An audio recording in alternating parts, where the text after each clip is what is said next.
Hello, this is Captain Dr. Dave. I want to welcome you back to Island Hopping to the Caribbean. This is part two of our three-part seminar or webinar on our Annie and my trip down through the Bahamas and the Turks and Caicos, working our way down island to the Caribbean, the islands of the Caribbean, aboard our 37-foot CSY sailboat Fidelis. If you recall, when we left you in part one, we were talking about this chart of how to work your way east and work your way south, with the understanding that it's much more difficult to work your way east because of the fact you're going upwind all the time than it is to work your way south. But if you do it properly, you can do it with a minimum amount of discomfort, and you just need time and patience to make this trip. When you get down to the area around the Turks and Caicos, Maguana, the Inaguas, at that point you may want to decide if you're going to take one of the newer less traveled routes along the southern coast of the Dominican Republic. You're going to kind of change your direction, but until you get down into the southeast Bahamas, I think the instructions are pretty comparable between the two routes as far as doing this upwind sailing. Um, the the idea, according to Bruce Van Zant's book, which is the Bible that we've used pretty much up until the newer routes have been traveled. Uh, in his book, the nice thing about Bruce Van Zant's Guide to Passages South is that it gives you a roadmap, so to speak, for how to do this trip and step-by-step instructions, which is really nice for somebody who's not done this trip before.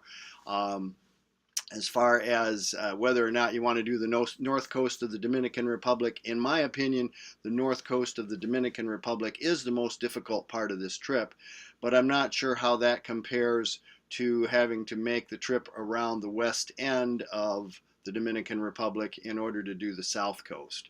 When you travel around the west end of the island of Hispaniola, there's a large cape there that requires you to go a long ways out over in the vicinity of Cuba as you travel through the Windward Passage, and it then you have a tremendous increase in the length of the island to go from west to east along the southern coast of the Dominican Republic. So I'm sure there are pluses and minuses here. I think the pluses outweigh for doing the northern coast simply because you have the well-written instructions that Bruce Van Zant has provided from his experience of doing this trip, probably dozens of times. So there, if you use his book, and it is now in the 10th edition, The Gentleman's Guide to Passages South, he takes the thorny path and tries to turn it into a thornless path by giving you the means to go through this and do it in a much more comfortable way. So we have been working our way east. We last left you right here in the island of Mayaguana. And that's where we're going to pick up again on part two here. This was Atwood Harbor, the last stop that we had on Ackland's Island. You remember we got caught with a little bit of a change in the weather, kind of unexpectedly. Chris Parker called us, or when we contacted him on the radio, turned on the radio and listened to his forecast. He had changed the forecast and decided that the front was moving in a lot faster than he had anticipated. So our gigantic window that we anticipated, weather window, was kind of slamming shut on us. And so we had to turn around and make tracks downwind back to Ackland's Island, about 10 miles or so downwind. You can and came in through the mouth of Atwood Harbor, which is right over here. It's a very beautiful harbor and worth a stop on the way. I mean, this is a harbor that was big enough for 50 or 100 boats to anchor, and we were most of the time the only boat in this entire bay and did not see a soul anywhere in sight. So after putting in there for Easter, we headed out. The weather turned favorable again. We headed out, worked our way back out through the reef at the mouth of the harbor, and headed east toward Maguana, a trip of about 30 or 40 miles or so. Finally, when you get to Mayaguana, you are at the bottom of the Bahamas. You are as far east and southeast as you can get in the Bahamas, and it's a good jumping off point for the Turks and Caicos. Um, but keep in mind that Abrams Bay is not a very attractive anchorage if you're looking for any kind of protection. I found this out the hard way on my way back up from the Caribbean when we were bringing Fidelis back to Florida after our sailing career was over. My cousin Jim and I stopped in Abrams Bay in kind of some squally weather with a front that was coming through that was blowing stink out of the east, and we got there pretty much at night, came into the bay under GPS, which I would not recommend. It's a silly choice to make, navigating such dangerous waters in the dark under GPS only. There are coral heads all over in this bay. And then we dropped the anchor and anchored out far too great a distance from shore, and had to sit there through the night wondering if the anchor was going to break loose and we were going to end up on the rocks. The wind blew tremendously, probably 30 knots for about 8 or 10 hours before it finally we tried to get some sleep and get some rest so that we could take off in the morning. And at first daybreak, Jim kind of motored up toward the anchor as best he could. We pulled the anchor, came beamed to the wind, and came around and ran downwind in front of this wind to get out of the bay, and we made tracks for Georgetown. We were lucky. And once again, one of those situations where once we turned downwind and weren't trying to sit at anchor in this pretty strong wind, we were much more comfortable going downwind, and it was a very short time, matter of a couple of hours, before the wind started to let up, and we were moving away from the source of it, and we were also moving downwind. It's not a place that I would recommend that you get caught in anything other than possibly a moderate north breeze. Anything coming from the east blows straight across this bay, and there's absolutely nothing to break to break the wind or the surf. So try not to get caught there in a blow. As I said before last time, the weather window as we were coming south was still looking really good from having left Ackland's Island and Atwood Harbor. So we stopped here briefly for the night just inside the mouth of Abrams Bay, and in the morning we were off for the Turks and Caicos.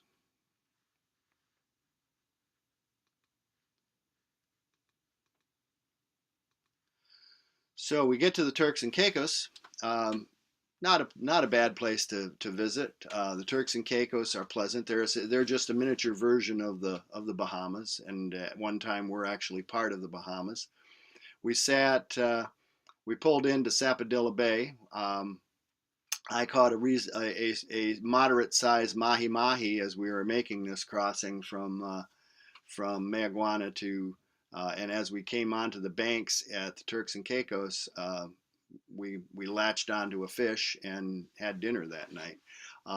Sapodilla Bay is very, very open. Okay, it's not really what I consider to be a protective anchorage. It is simply an open roadstead. As long as the wind remains pretty much out of the east, you get reasonable protection if you're anchored reasonably close to shore. The anchorage is nice there, and it is convenient for checking in. They do charge you a fee to check in Turks and Caicos. At the time we were there, it was $50 to stay 7 days. I am not sure. I checked noonsite.com on this, and I got a suggestion on there that it was still $100, or that it was now $100 to stop in there for 7 days. But I read elsewhere that it's still $50. So I'm not certain where it is right now, but it's still pretty reasonable for a 7-day stay here. If you're going to stay longer than 7 days, you need to purchase a cruising permit, which is going to run you somewhere around $300 and is good for 3 months. It is a beautiful spot. The convenience to shopping and supplies and that sort of thing is not particularly good from Sapodilla Bay. Sapodilla Bay is a free anchorage. You don't have any, you don't have any marinas to deal with. You don't have anything, but you also don't have any conveniences. It's a substantial walk out to the highway. When we were there, we walked our way out to the highway, hitchhiked into, if you want to call it town. There really is no town per se, or there wasn't when we were there. But there are areas of commercial development all over this island in little splotches, and we we hitchhiked and got a ride up to the local car rental agency, got ourselves a car for the day, and traveled around doing our doing our refitting and supplying. It's a reasonable spot. They have some pretty good places to pick up food and uh, marine supplies if you need them, but it's not a particularly cruiser friendly area. One issue that I had when we were there was no place to dispose of your garbage, so we ended up keeping our garbage aboard the boat for the next leg of the trip. It was and yet there's all kinds of piles of garbage all over on shore from cruisers who are a little less considerate, who just think it's their right to throw their garbage in piles on the shore, which I found absolutely disgusting. So be prepared for the possibility of needing to take your garbage. When we got the rental car, we did end up taking our garbage into town and disposing of it in a dumpster somewhere. But we stayed here just long enough to get checked in, to get our outfitting done, and we were off on the first weather opportunity and crossing the Caicos Bank. It was, as I said, a pretty pleasant anchorage, nice swimming. It's wide open. It's relatively clean other than the garbage along the shoreline. And we had a pretty good stop here.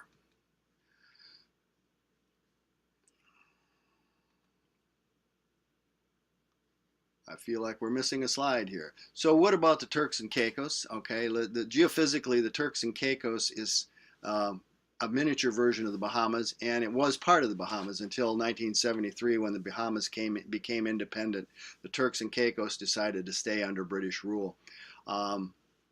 There's very little protection, just like in the Bahamas. If you have a fairly shoal draft, just like in the Bahamas, you can get in close to shore, reasonably close to shore in a lot of places, and get a little better wind protection, but you still get the fronts that come through from the north, and you get the hurricanes coming through from the east and the south.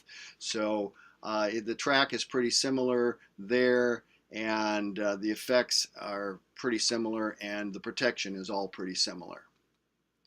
This is a picture of the Caicos Banks, and when we were here, we came in at Sapodilla Bay, which is right up in here along the western shoreline there. Let's go back again. And this chart is a wavy line chart, and it's a pretty decent chart just for estimating what you want to do in crossing the Caicos Banks. Normally what we do here is try to, again, remember, we're trying to get eastward. The further east you can get, the better. And this is the last big attempt at getting easting before you're ready to head off to the island of Hispaniola. What you want to do is get across this bank and follow one of these lines, and these lines are labeled pretty much according to depth. If you have a very shoal drafted vessel, you can come down just around the point here, get into this blue water area, and kind of head off in this direction across through here. If you're looking for this gap right through here to shoot through over to San Key across on the other side of the Columbus Passage. This is the Caicos. This is the group of islands on this bank are the Caicos Islands. This small group of islands over here on this smaller bank are the Turks. This is the Turks bank over here. So what you're trying to do is get yourself around this point and down across this area through this gap in the islands and over to San Key to get yourself set up for a launch over to or down to Hispaniola. And these various lines that are on here are labeled for the depth of your boat. If you're shoal draft, you take a line that's a little further north, which means it makes it a little shorter. If you're deep drafted like we were with our 7-foot draft, we had to come down quite a ways and then make your passage across through here.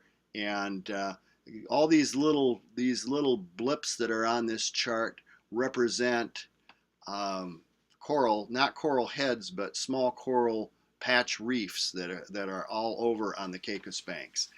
It's not so much a matter of worrying about hitting an individual coral head. What you're watching for, and you generally can see these things coming pretty far in advance, are these patch reefs, which are sometimes smaller than your boat.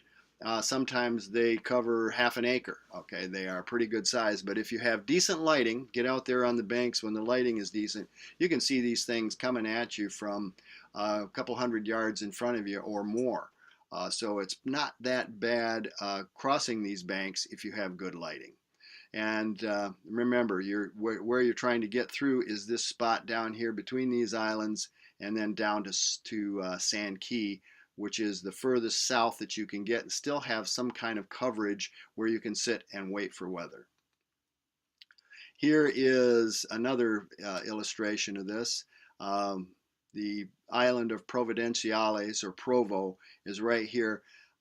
This little blip right here, you can barely call it a bay, and it's an open roadstead where you sit off here in Sapodilla Bay, they call this. And then when you leave, you come down around this point and head across here through between Coburn Harbor and the Ambergris Keys, and that's the opening that you're shooting for, to come down here and aim for Big Sand Key.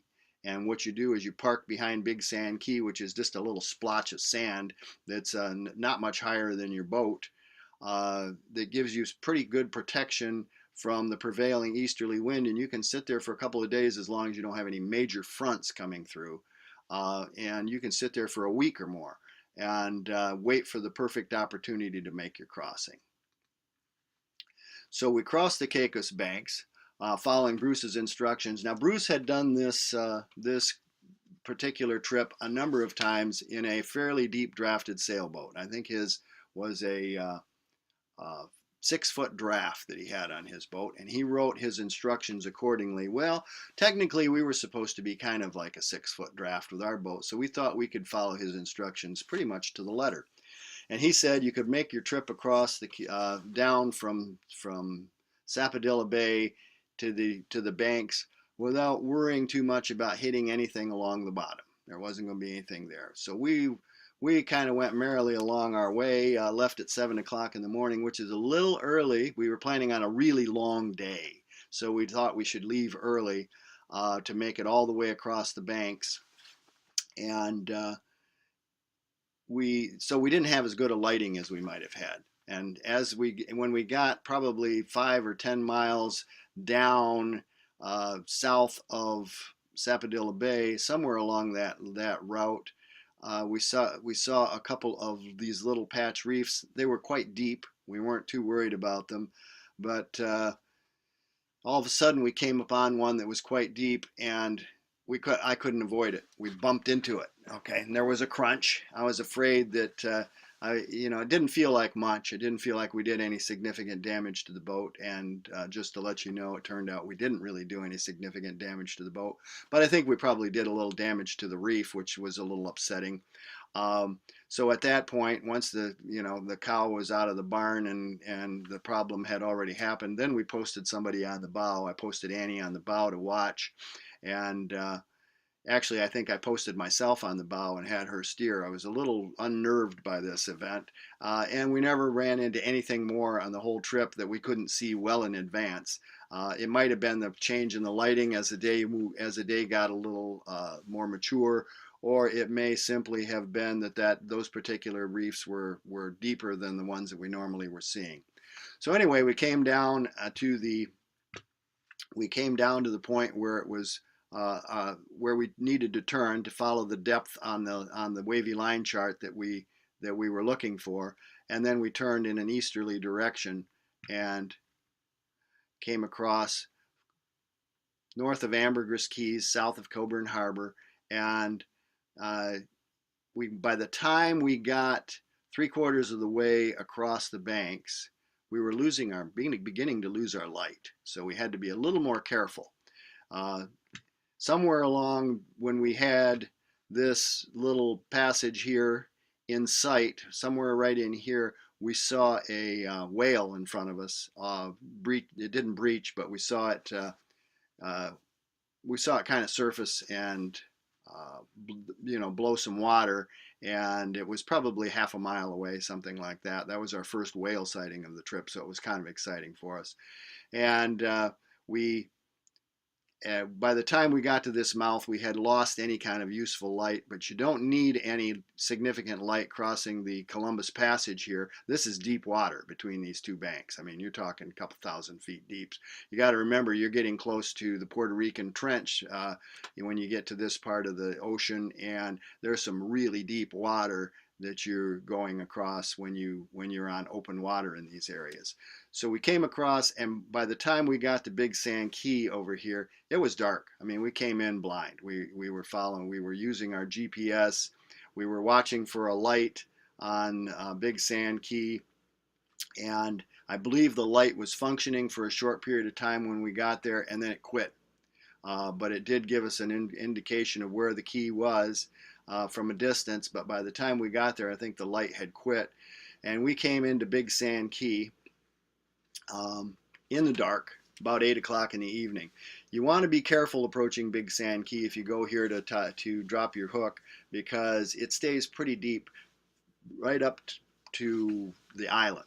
And I'm not sure how close we could have gotten, but we were not close enough for me to throw a stone and hit shore with it. But we were probably not much more than 100 yards off the island, and I could see some reef right along the fringe of the island, but this island is pretty steep too. And we stopped in, pulled in here, dropped the hook in the dark, and the weather was looking pretty good. Okay, things were still looking really good. This looked like the window had opened up. We had that one fluky front that came through a couple days earlier when we were up in when we had to stop up at Ackland's Island. And that seemed to pull through a lot of weather when it went through. And other than that, we had a little mild front that came through while we were in Sapodilla Bay. But once that passed, we had some pretty good looking weather for several days in a row, and things were looking like it was going to be a good opportunity to pass. This is a picture of Sand Key, and you can kind of get an impression of the light standing on the top of the island here. It's nothing fancy. You can also see this patch reef out in front of the island. We were anchored, and you can see we're considerably more than 100 yards offshore, but we could have gotten in much closer if we'd have wanted to. This is really pretty wide open, all the way up into. You could tuck in if you had a 4-foot draft. You could probably tuck in, 100 much less than 100 yards from shore and get a little better protection than we had, but we had all the protection we needed under the conditions that prevailed at that particular time.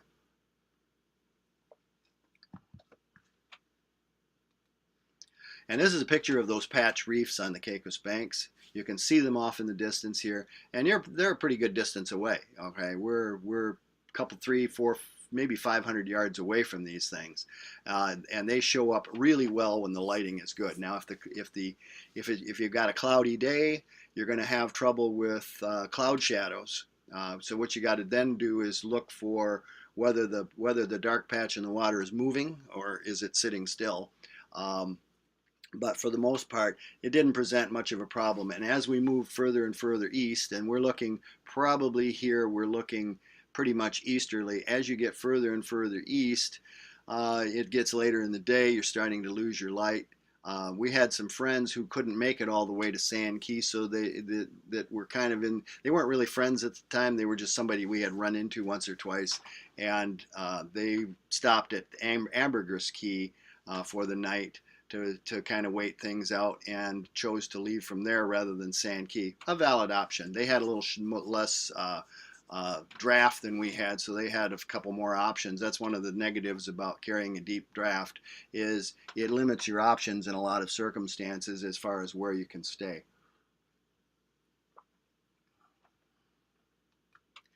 So this is a little aside that I threw in here. Annie and I were green. Okay, we didn't know what we were doing. This is one of those things where, yes, we would have done things differently.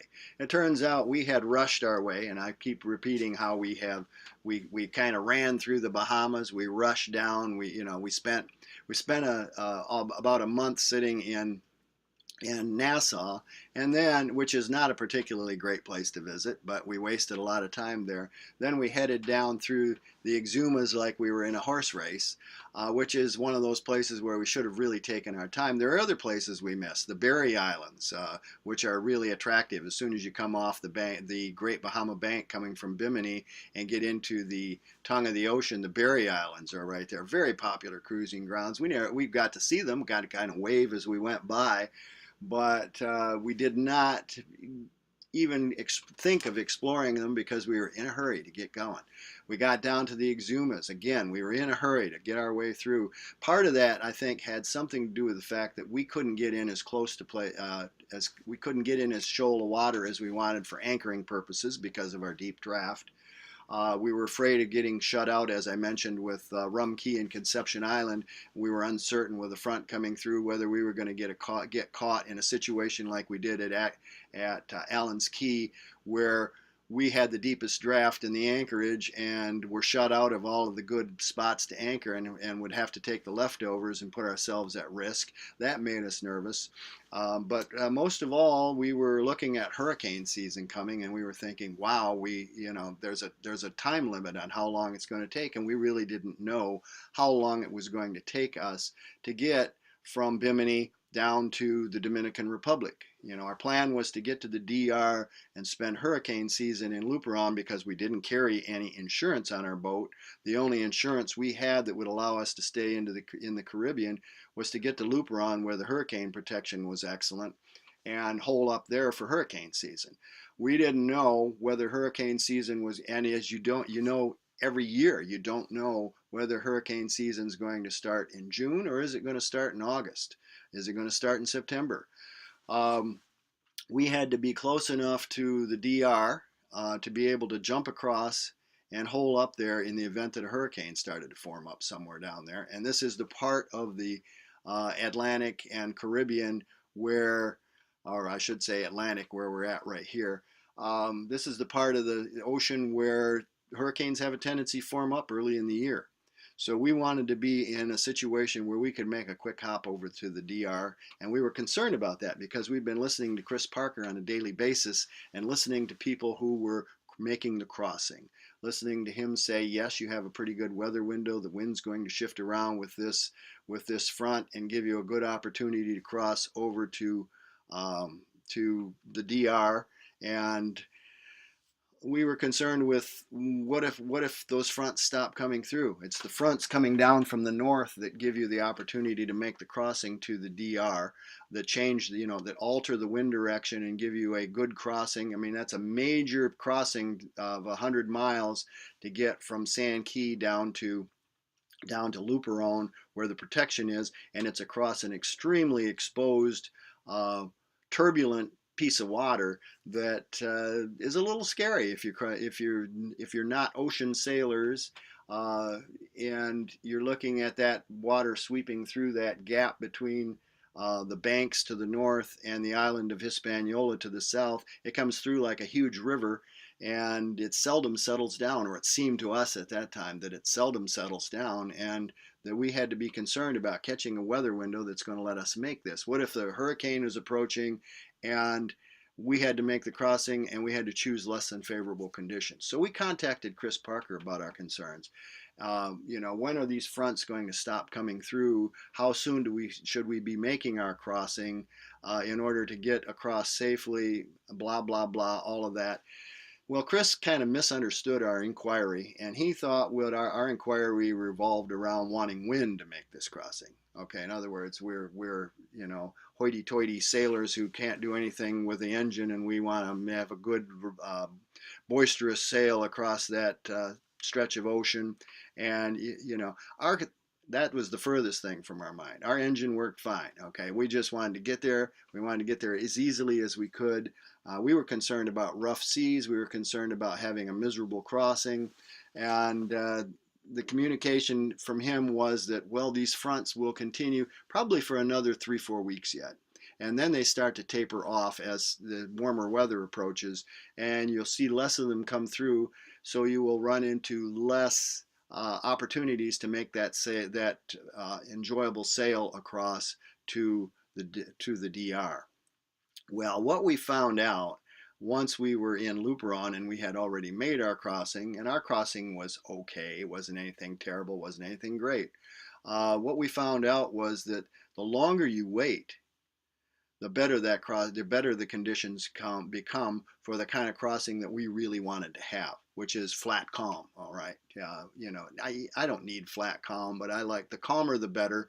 You got to keep in mind you're making a crossing from north to south on an ocean that has trade winds coming out of the east, so you're riding these seas beam on, and you're kind of coming across on a beam reach.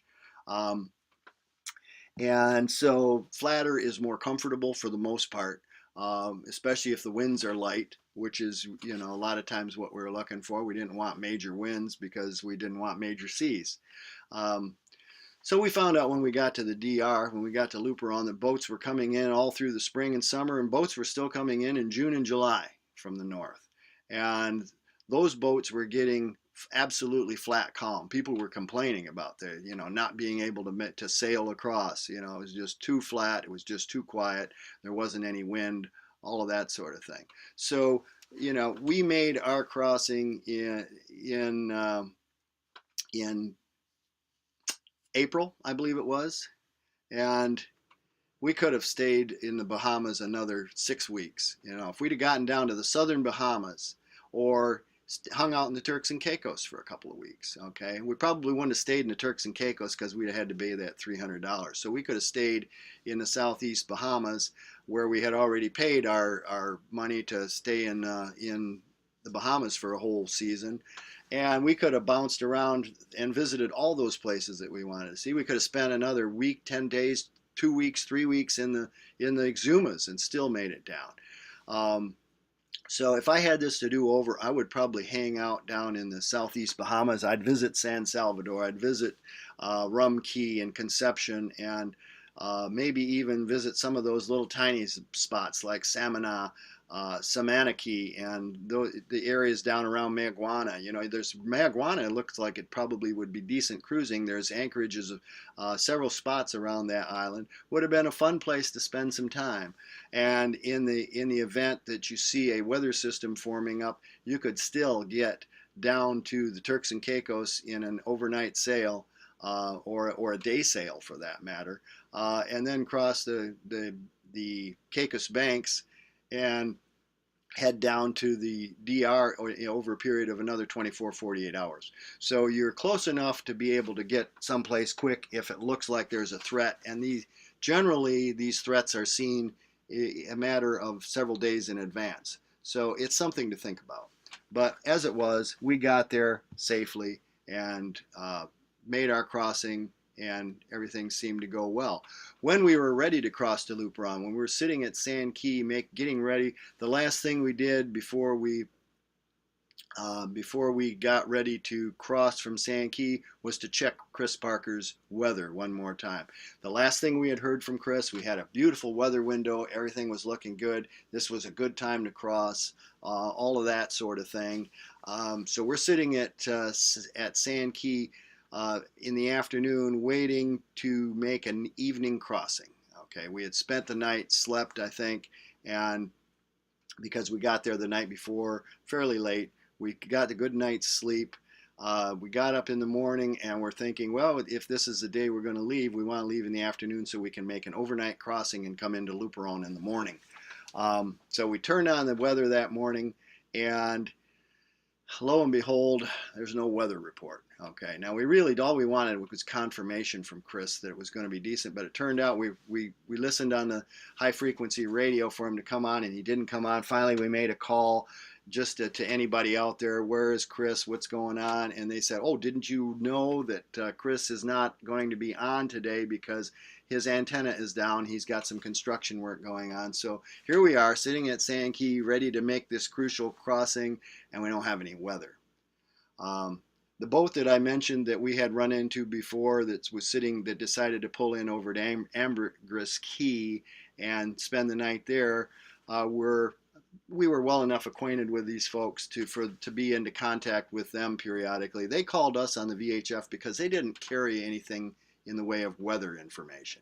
They did not have a high frequency radio. They did not have any kind of device to get weather. So the way they traveled was to get weather from other people. They got on the VHF and called us and asked us about weather. We had to tell them on the VHF, sorry, we don't have any weather information because Chris Parker's antenna is down, and we're thinking about leaving. From the last thing we heard was it's supposed to be a good crossing, but we're a little hesitant to make the leap because we don't have that last minute confirmation that we'd like to have.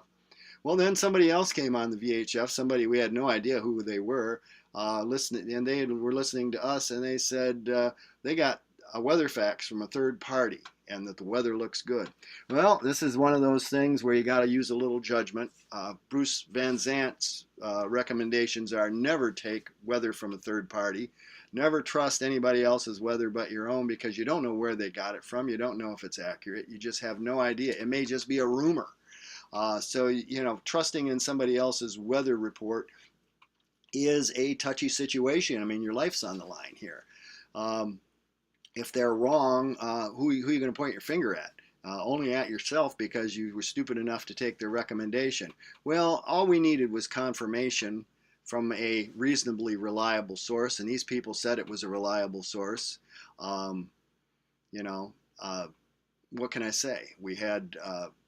We decided that the weather looks okay. There's no evidence of any changes. We've got no evidence of a system moving in. The breeze is light. Things feel pretty good. Against our better judgment, we decided, okay, we're going to make this crossing. These folks were going to be coming down they were up somewhere around Coburn Harbor, I believe, and they were getting ready to leave to time it to cross at night also. So they asked if we want to go across kind of as a convoy, and hey, why not? Everybody's on their own, but in a group, there's some sense of security they have in a situation like this where you're all green, nobody's done it before, and you're all in contact with each other, so you can scream if something bad happens. But we went ahead and decided to go. Well, then a fourth boat came on, and we had no idea where they came from or what they were doing. Whether they had any weather or not. It sounded to me like they were flying blind, completely blind, and they wanted to join us in our crossing, like we could say no. And we said, sure, the more the merrier. And about 3 o'clock in the afternoon, we upped anchor and headed out. And our hope here was that, in spite of the fact that we weren't sailors, we thought the conditions sounded pretty neat here, that maybe we were going to get to have a pretty good 100-mile sail across this stretch of ocean to get to Luperon. And despite the blind leading the blind, the weather held out really quite well. The one thing that we ran into here that you should be aware of is during the night we had some huge black clouds that came rolling off the north coast of the Dominican Republic and rolled over the top of us.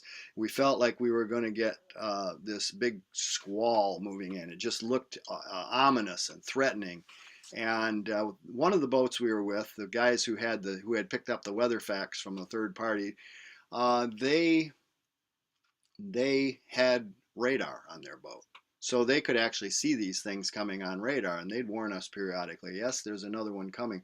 And as they moved toward us during the night, and this was well after dark, this was probably 10 o'clock till 3 o'clock in the morning, something like that we were seeing these.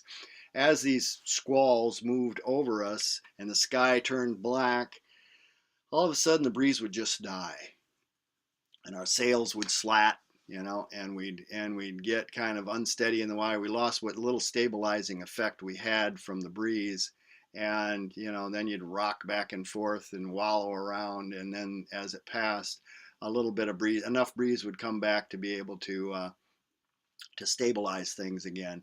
We had a decent breeze in the afternoon from about 3 o'clock until probably dark. which again is around 8 o'clock at night or so, and the breeze started to die when it started to get dark. And for the most of the trip, like I said, we had adequate breeze to keep us stabilized while we were motor sailing, but it really wasn't enough to comfortably sail. But we did get 4 or 5 hours of pretty decent sailing in after we left Salt Key, or Sand Key.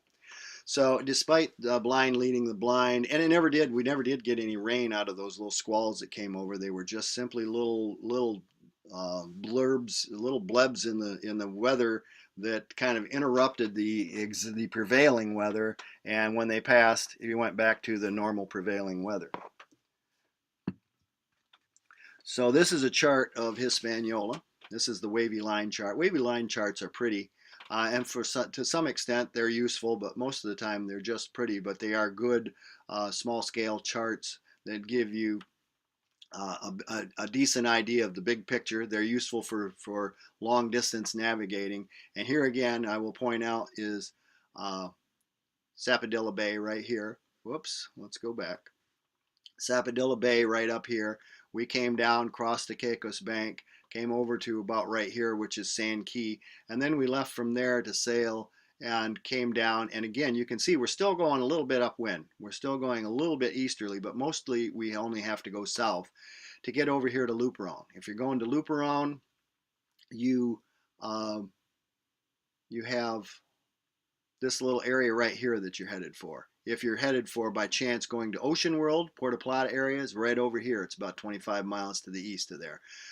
If, on the other hand, you happen to be heading toward the south coast of the Dominican Republic, then I would say what you would probably do, and I don't know, I haven't looked at any of the directions for doing this, but I would be thinking that you would probably come down to Inagua, the island of Inagua, which is part of the Bahamas, and it is the southernmost island in the Bahamas, and hang out here waiting for weather, and then head straight south, which would give you a pretty decent opportunity to get some breeze and actually sail this through the Windward Passage and come down around Cape Haitian, and then you kind of come across the southern length of this. And you got to remember that a third of this island of Hispaniola is Haiti. So, I don't know how comfortable I would be putting into Haitian ports. You're going to have to be careful about security, careful where you go. Then you got to come down around this southern peninsula that's hanging off Hispaniola before you get over here where there are some decent bays, Santo Domingo, Boca Chica. Those areas along the south coast of the Dominican Republic are quite nice, and I think a lot of this southern coast of the DR would offer some pretty decent cruising. Whether or not you want to cruise Haiti or not, that's a choice that you'd have to make. Either way, your objective is to get over here to the eastern end of Hispaniola to be able to make the jump across the Mona Passage and over to Puerto Rico. So, and here we are again. Okay, let's look at it again. You've come across the Caicos Banks over to Sand Key down here, and now you're making the ride down here to Luperon, which is this little blip right here. Looks like a little bit of cleavage here between these two lumps, and that is the entrance to Luperon Harbor.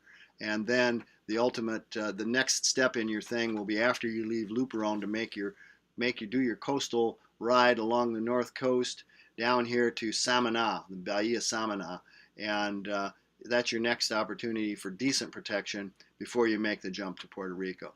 This ride from Luperon down to Samana is about a 100-mile trip, so it's kind of an overnight type trip also. Anyway, that's how we generally suggest that you do it. That's where we're at now, and here's a picture of up close. You can see Luperon up here at the top and Puerto Plata about 20 miles, 25 miles to the east of Luperon, where Ocean World is just kind of to the west of Puerto Plata. those are my suggestions as far as if you're going to stay hole up for hurricane season, the place to do it is Luperon, not Ocean World. If you're going looking for just a quick stop, simplify things, not want to get involved too much with local officials and all of the things that are attached to that, Luperon has some political issues that you have to deal with, a lot of local people that you have to deal with, a lot of local military officials and government officials that sometimes interpret the rules in their own particular fashion. Generally, at Ocean World, you're going to miss most of that. You're going to get truly official officials who tend to follow more by the book, and there's less in the way of requests for fees that might be questionable.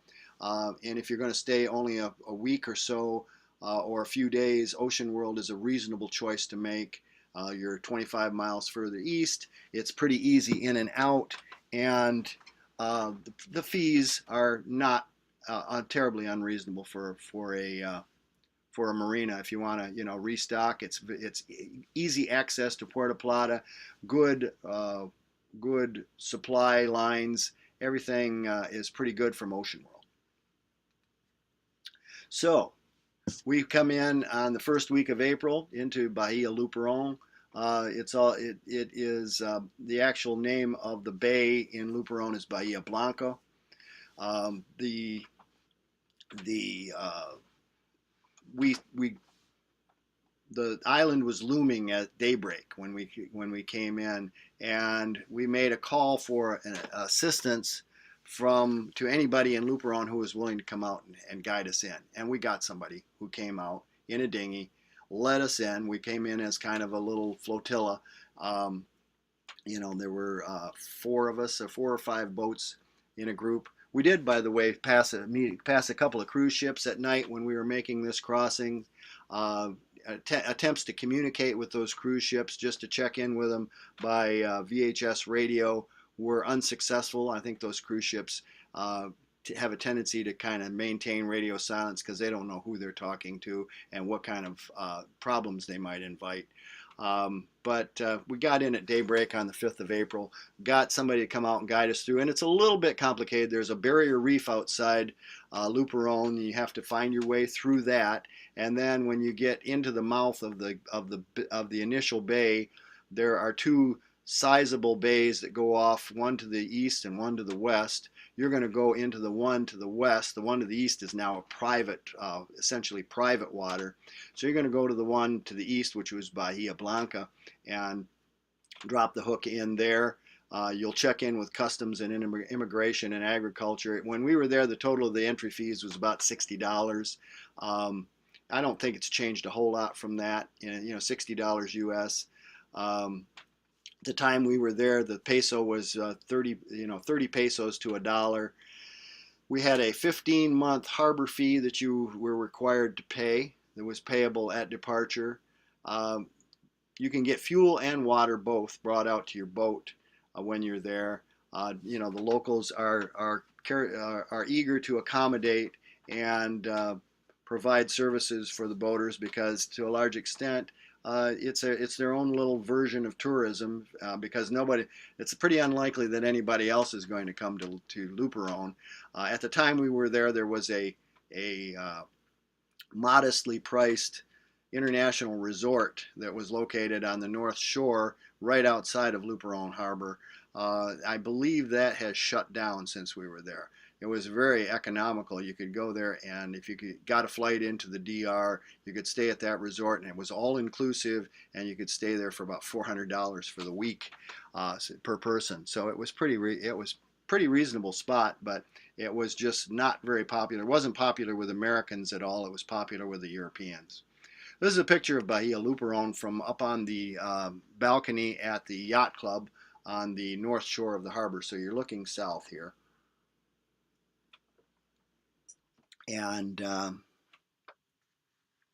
it's a nice big harbor. There's room for 100 boats here easily. without much risk to running into each other. You got to watch out. There are some spots when you come into the harbor, you'll see a few spots that look big and wide and open, and you think, oh, there's a great spot for me to go drop the hook. And then when you get there, you find out the water is only 3 feet deep, and that's why those big empty spots are there. There's half dozen of those. There are also some moorings that are available in the harbor that the locals usually they're Americans or Europeans that have moved here that offer these things, but they'll offer you a mooring to tie up to for a fee. And these moorings have a tendency to move around the harbor on a regular basis depending on the speed of the trade winds. So if you get a decent blow, you're going to drag the mooring around with you. I don't know what's at the bottom of these moorings, but they are not very reliable. So I recommend against taking one of those. So we planned on a long stay here. Like I said, this was our insurance. Our insurance premium for the year, rather than paying some insurance company, we decided Luperon looked as good as anything else. The insurance companies tend to chase you out of places where the protection is really good, and insurance companies operate on statistics. So in a place like Grenada or Trinidad, where the odds are extremely low that a hurricane is going to come through, although the conditions for staying there may not be all that good or all that favorable for your boat, go high on their list. They want you out of the quote unquote hurricane belt.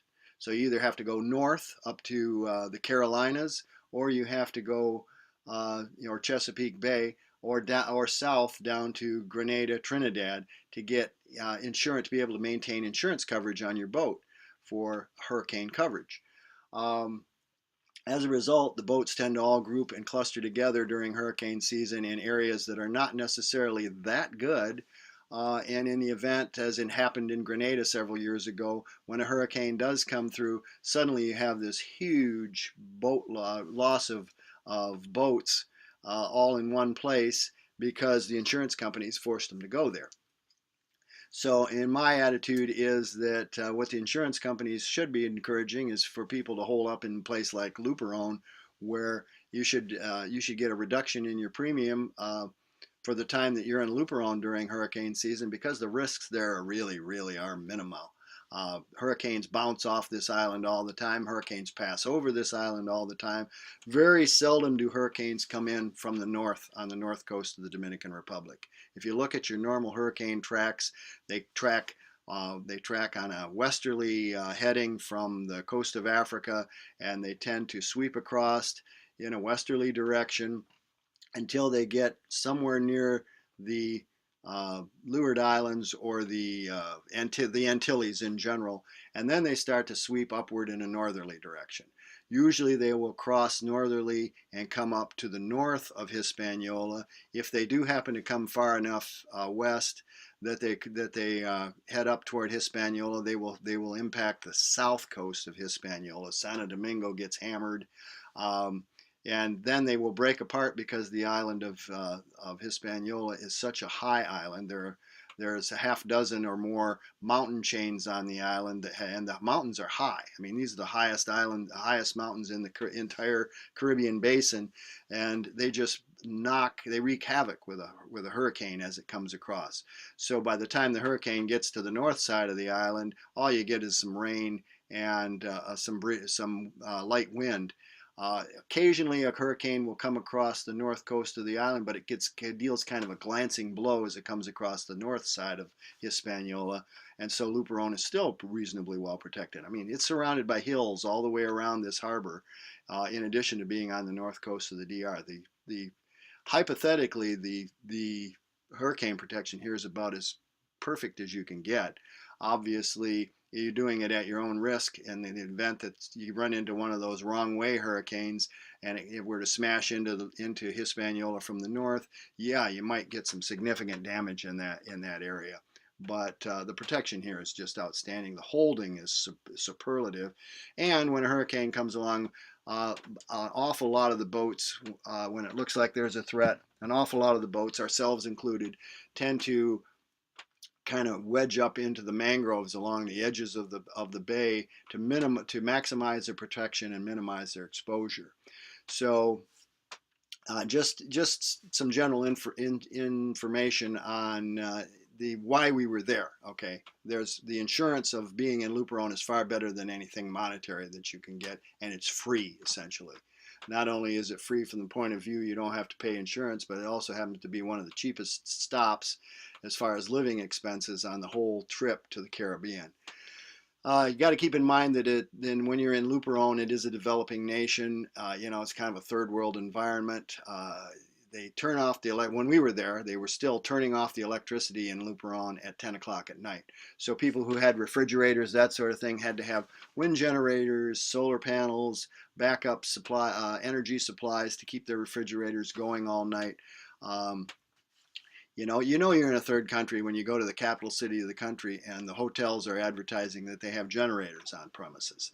So that to me it lets you know that things are not perfect. Obviously, you have generators on premises in the United States and in other major nations around the world. They just don't usually advertise it. And so we chose the place for its hurricane protection. We also chose it because we wanted to kind of get into the culture. We had not been in a foreign language speaking culture for any length of time, and this was an opportunity for us to kind of get into the Spanish language. It's a lot more Spanish here than going to Puerto Rico, where when you're on the street, most of the people around you, if they don't speak English, are doing so by choice, not because they can't. In the DR, we had with the locals, they did a pretty good job with the English, but it gave us a chance to speak Spanish and practice, and we got pretty good at it while we were there. I wasn't too good at understanding it, but I got so that I could speak it quite well. We felt quite safe when we were here. Yeah, there's crime problems all over in the Caribbean. Okay, don't go to the Caribbean because you think you're going to avoid crime. It happens anywhere, and it's proportional to the amount of stupidity involved on the part of the person that's the victim. If you do things carefully and you don't make a target of yourself, you're generally not going to have a problem. We had a group of cruisers that went to the dance festival down in Santo Domingo. They have a huge merengue festival each year in Santo Domingo. It's a big draw.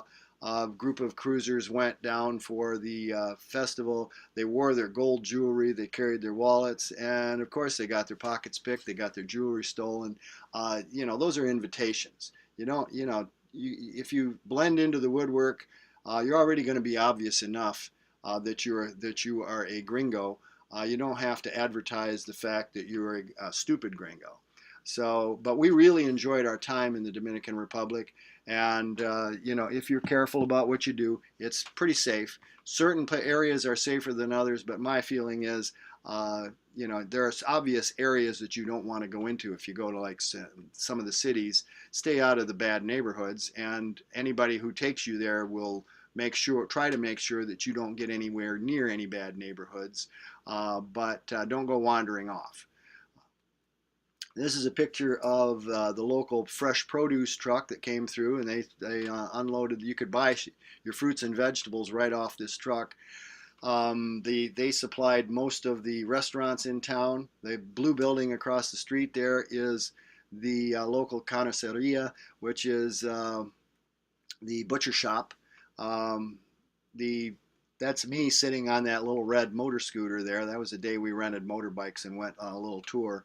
But that's a picture of the local fresh produce truck.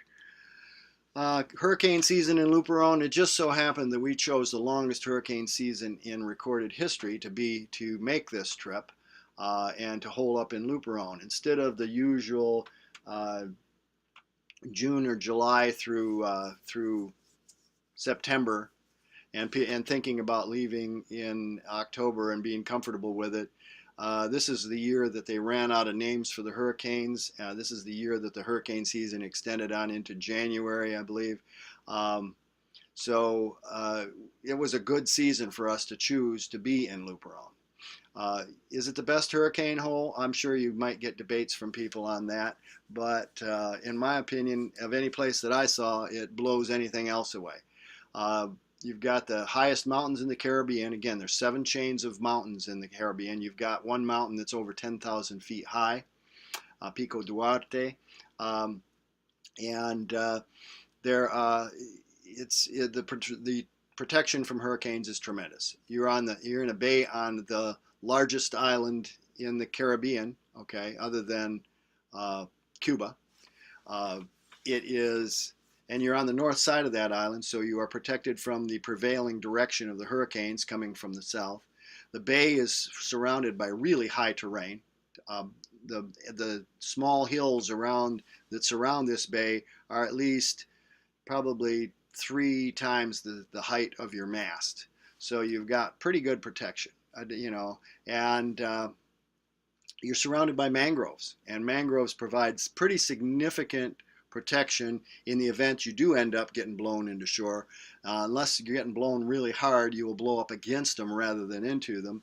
And even if you get blown up into them, they provide a cushioning effect and are not likely to seriously damage the hull on your boat. In 2011, when Hurricane Irene came through, I mean, this is a small hurricane, a lightweight, Category 1. They got 60-knot gusts in the harbor. And again, those are traveling pretty much across the top of the harbor more than through the harbor. But the holding here is so good that if all they are is gusts, I'm reasonably confident that you would hold in most spots in this harbor pretty well. Remember, the island is a hurricane killer, just knocks them apart. Excellent holding in this harbor. Everybody recommends in this harbor that you use a Bruce anchor. For whatever reason, the Bruce has a tendency to work its way down. And even though we had our 45-pound Delta aboard, we anchored the whole time we were there on our 33-pound Bruce. And did great. It tends to bury itself in the draggy mud. There's a layer of draggy mud on the top, and then it works its way through that and gets into the substrate underneath and tends to bury and bury and bury. So that eventually you have holding that's absolutely fantastic. Just keep in mind that the moorings that they offer are not so good. You should be fine.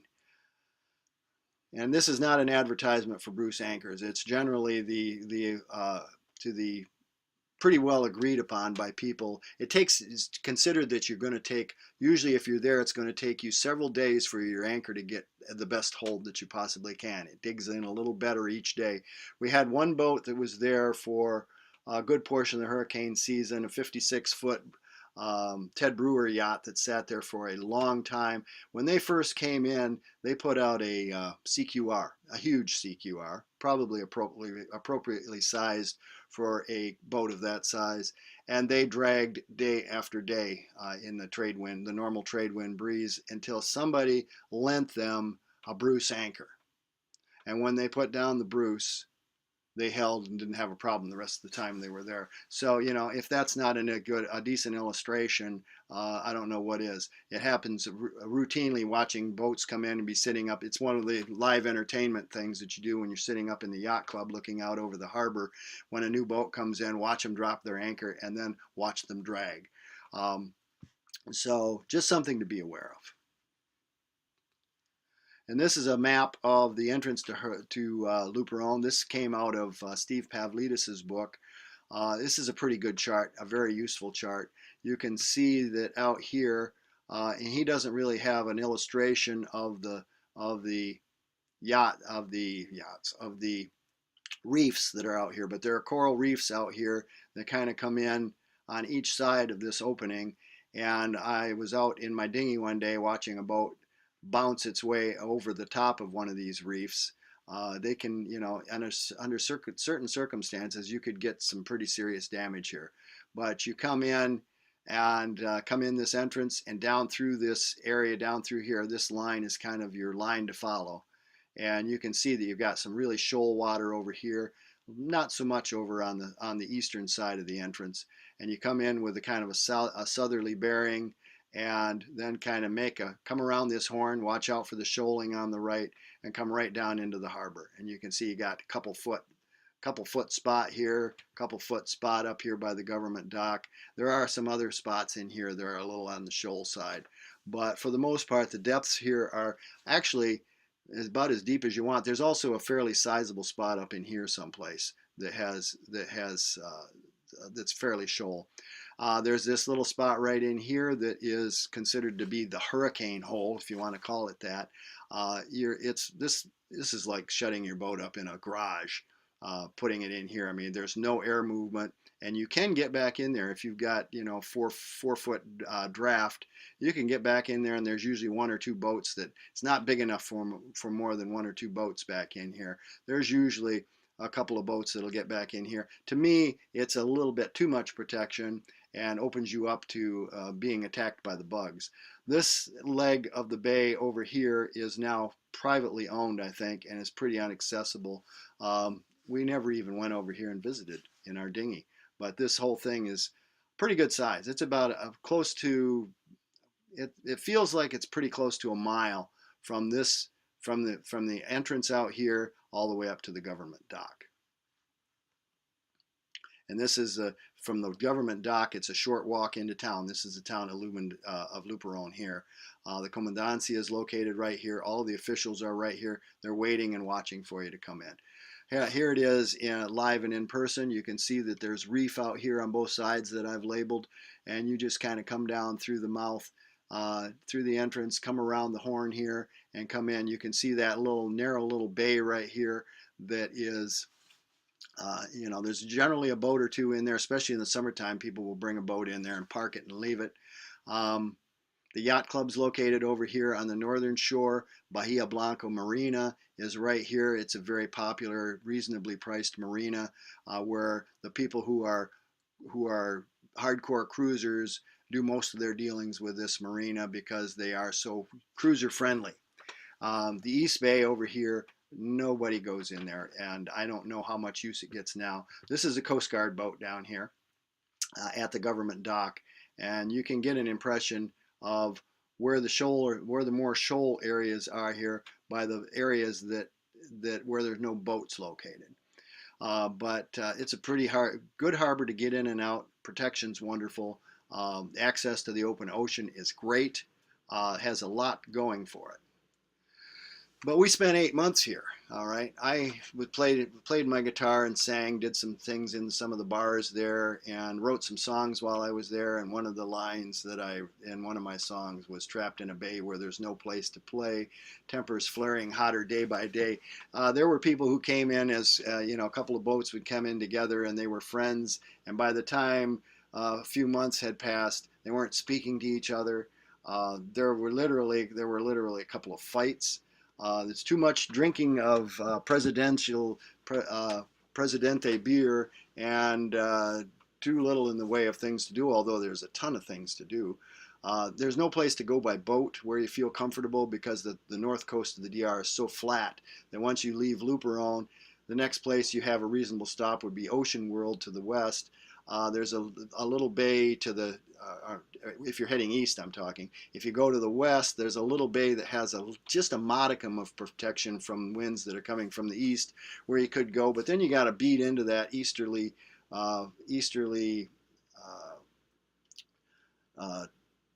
flow of the water and the easterly breezes to get back to Luperon in the event that you have to come back. So there's a tendency not to leave the harbor until it's time to go. They have ball tournaments, the locals against the cruisers. I mean, the interaction between the locals and the cruisers is generally pretty good. There's a lot of fun that's had by all here. The Dominicans love to play baseball. Playing softball is right up there with playing baseball, and they will put together tournaments where the cruisers play against the locals, and the locals will generally lend you a couple of good players to kind of even things out so that the games are actually fun and enjoyable. Motorbike trips, you can generally go see Captain Steve. Captain Steve's place, he's probably the big wheeler dealer in town. Steve's a good guy. You can get everything from food and special items from him. He has internet at his bar, which is right uptown on the main drag, a short walk from the Muelle, which is the government pier.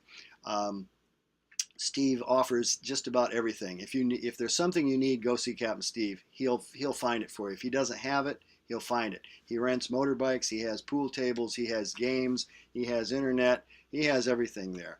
Take a visit to Pico Duarte or the Swamplands. That's one of the trips that people will take on their motorbikes. Some people will buy a car. Some people are staying there for a long time. Do keep in mind the locals see you coming if you're out to buy a car. And I saw some of the worst cars in the world. People couldn't get them started, couldn't keep them running. They'd spend, they were just cars that were kept by the locals with the sole purpose of selling them to cruisers who came in. I wrote songs. I wrote my books while I was there. My Where There Is No Pet Doctor, I wrote while I was there. There's places to visit. We took a couple trips down to Santo Domingo and visited Boca Chica, which is a fantastic resort on the south coast. We're right on the Caribbean. People go visit Punta Cana. There's lots of bar time, lots of Presidentes. One of my favorite beers in the world is a Presidente, but it does test relationships when you're there for that long. So that's a picture of me in the upper left playing my guitar and harmonica and singing in the bars.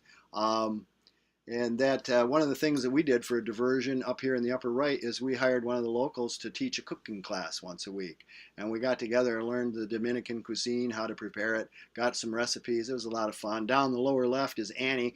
But not only do the men do the softball thing, the women's team is one of the best teams in the region. And they will do the same thing with the cruising women. They put together a team, and they'll give a couple of their best players to the cruisers so that it's a good match, and they have some fun. And it's fun to go and watch these, let alone play in them. And then Damahaguas Falls is probably about a 30-mile trip to the north, to the south of Luperón. And this is a fun place to go for recreation. This waterfall is about, I think there's like 15 levels to this waterfall. And you can climb to the top with the aid of a guide. And then you can kind of water slide down from one level to the next. It's a lot of fun. It makes a good day trip, a nice excursion. This is a picture of us riding on our motorbike. The couple in front of us riding on their motorbike. You can see that there's a donkey in the road. You have to be aware of things like this when you're in the Dominican Republic. And if you're going to ride motorbikes, be aware. We had one of the cruisers in the harbor with us when we were there who ran into a cow. And he not only did he get seriously injured and was laid up for several weeks, he had to reimburse the owner of the cow for the cost of the cow that he had hit. So you are a guest in a foreign country. Be aware of the situation. The rules of the road do not apply, that we are familiar with, do not apply here. And instead of a situation of yielding to bicycles and yielding to motorbikes by bigger vehicles, the rule there is whoever is the biggest has control over the road. You need to watch out for him. And we had some good friends of ours who were cruisers who are still down cruising now and lucky to still be alive, let alone out cruising, who got hit by a truck when they were on a motorbike in the DR and ended up in the government hospitals where they were lucky to survive the experience. So be aware of this sort of thing. You can see the donkey standing in the road. But more importantly, watch out for the vehicles. If you choose to ride these things, we were just riding out through the countryside where there was very little in the way of traffic, so it wasn't too great a risk. But for people who decide to rent one of these and take it into the cities, putting your life in somebody else's hands, and you're a gringo. They don't really particularly care. This is the Magic Tropical Hotel in Boca Chica, where we went and spent 3-4 days at a time during hurricane season. The weather was hot and it was sultry, and this place was fantastic for like $25 a night with an air-conditioned room. And it was just a great spot. Air conditioning and a big ceiling fan in your room, and come out and hang out in this. And you were only 2 blocks from the Caribbean here, where we could go down and wander around on the beach. The restaurants were good. This was a fun place to visit. What we did is picked up there's a bus that leaves from Luperón every day that goes to Santo Domingo. Pretty cheap trip. I think it was like $3 American or something like that to go from Luperón to maybe $5 to go to Santo Domingo. And then from there we'd get a guagua, which is a local form of travel where they pile a bunch of people into a car and take a route and kind of drop you off as you go. And It's kind of something. It's in between a taxi and a bus. The guaguas are the routine means of transportation for the locals, and we got pretty good at using them. They're extremely economical and a lot of fun to take, where it's a good opportunity to rub shoulders literally and meet the locals. A lot of fun. And we had a great time here at the Magic Tropical. So getting around in the DR for long distances, use the bus. It's a large Greyhound type bus, very nice. Not anything super luxurious, but as nice as most Greyhounds are in the United States, I think. You know, it's not an excursion type bus. It's just a travel type bus. You can get Luperon down to Santo Domingo or any place in between, I suppose. Some choose to rent motorcycles, but be careful. Some people buy the car. I don't recommend it. Guaguas are great. Moto conchos are something to be aware of. And the moto concho is a motorcycle owned by a local person, and it's kind of a motorcycle taxi. And the moto conchos are extremely cheap, cheaper than the guaguas, and they're very quick, getting you from point A to point B if you don't mind riding on the back of somebody's. These are not Harleys. These are generally Chinese built 250cc, 150cc motorbikes that the locals own, and these guys make a living by taking you from point A to point B, and they'll get you there quick. Now, the motorbike is probably the most popular means of transportation in the DR. Just about every family owns one, and you will see 2, 3, sometimes 4 people riding on a motorcycle together. We were at one of the local appliance, a big box store, if you want to call it that, a Dominican big box store, and we watched somebody take a washing machine in a box, load it on a motorcycle, and take it home. I mean, they use these things for everything. They scared the crap out of me. Annie and I had to take a moto concho trip out for a veterinary visit to one of the local places where we had to go out and work on some puppies. And she and I both got on the same motorbike with one guy with my butt hanging off the end of the seat, and ride about 10 miles out into the country to make this visit. It was a thrill, and not one I prefer, that I look forward to repeating. But moto conchos are a cheap, quick means of getting from point A to point B if you need to. There's usually what they call a moto concho corner in every small town, and there'll be a lot of moto concho stops in larger areas. Just be careful what you choose to do, because remember, if you've got a driver who's not so good, your life is in his hands, and the rules of the road there are not so good. So what about the Dominican Republic? Well, the pros we've already talked about. Storm protection is the biggest, and we felt that was tremendous. Even in 2008, when 3 different storms hit Hispaniola, they barely felt a bump in the road in Luperon. They still get some fronts coming through, but it's nothing too big. There are some serious major storms that form along the north coast of the DR, and probably 3 or 4 nights a week, we would have major thunderstorms come rolling over the top of us in Luperon Harbor as they rolled out to sea. And if you happen to be coming in from the north and heading for the DR at night, you need to pay attention when these things are going. Chris Parker will usually give you a warning when you're in the streak where you're going to have several of those, because I got caught in one of these storms when we were on our way back from the Dominican Republic, or on our way back from the Caribbean, bringing Fidelis back. It was the worst storm I've ever been in my life. I'd never wish that upon anybody. I spent several hours that night sitting in the companionway steps with the life raft in my arms, expecting any moment that we were going to get struck by lightning and sunk. Keep in mind, this is a huge economy. Even if it's a developing nation, this is a huge economy, and you can get just about anything you need or anything you want in the Dominican Republic. You can use Bruce's book to its full advantage here. It's a pretty good guidebook for telling you where to get things. He gives you a pretty good Spanglish dictionary at your disposal. At least he does in the one that we have. The newer version may be a little thinner and may have eliminated some of this. It can be a little tough to find things due to the language barrier. But if you put some effort into it, you'll be successful. There is no patent or copyright enforcement in the Dominican Republic, so you can find some decent knockoffs of expensive things at a pretty good price. The all-inclusive resort that's 20 minutes from the harbor in Luperon, I think has already closed down due to economic situation. But the beach over there, I'm sure, is still there, and you probably still have access to that. And if you don't mind swimming in the Atlantic, where the water is a little on the cool side, it's a pretty good spot to go. You just kind of want to watch the bottom because there are sea urchins in a good portion of that area, and if the hotel is no longer keeping the beach up, that you may have to watch for them. Wear some good beach shoes.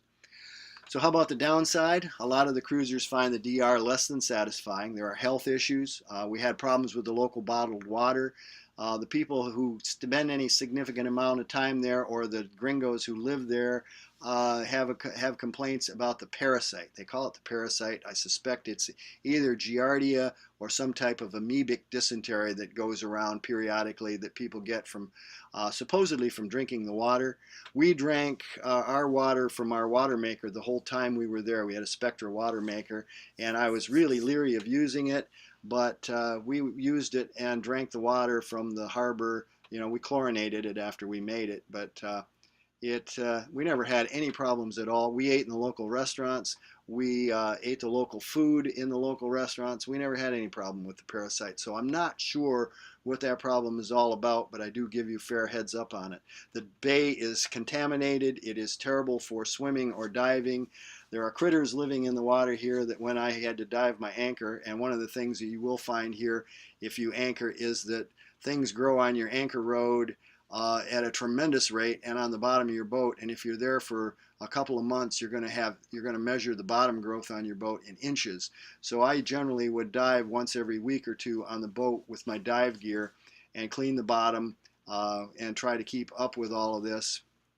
And it was pretty routine, but the water contains some kind of critter. I'm not sure if it's a krill or if it's some kind of little miniature microscopic almost kind of shrimp or whatever it is. But when you get, especially if you wear dark clothing like a wetsuit, when I got out of the water, my wetsuit was alive with these little critters all over it that were wriggling, and we had to hose me down with fresh water. But